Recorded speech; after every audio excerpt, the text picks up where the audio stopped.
Yeah, we are very happy to be here in Projektraum Drahnsdorf this year. So we organize every year our vacations with our team of Format D. The vacations are always for 1 week, sometimes 2 weeks, where we offer another location beside the office in Munich to work.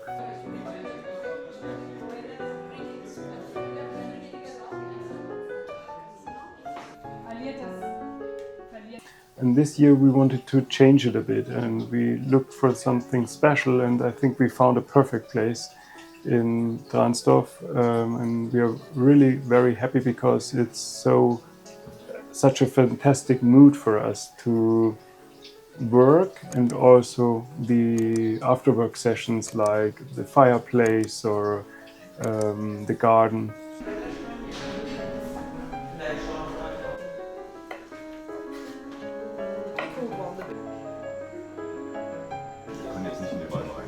It started very much from the location here. It was an old farmhouse. In all the two dimensions, which are kind of a tangent, we try to combine it in a way that we have time space which is going into past and into future.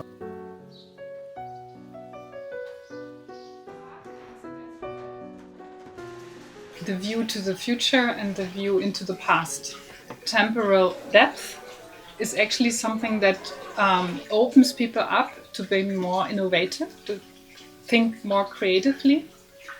And this is something you find especially in old houses, because you see those traces, and we actually tried to preserve or to even highlight those old traces.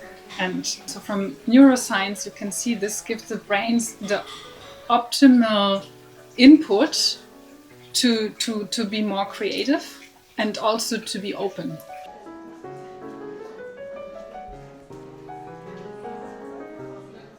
And that Format D came to us was, I would say, very much at the right moment, because we're always experimenting with different ways of being together.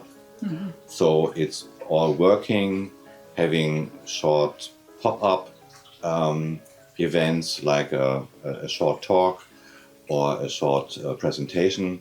And it's an experiment to see how people interact with this space with a kind of a score, so a very rough outline, but a lot of things are also improvised. Mm-hmm. So it's a really an open process. It's not fixed, it's not a fixed concept. And I can imagine that it will go more into the direction community, living and working together and being together in a new way. It was actually a nice, you know what I think?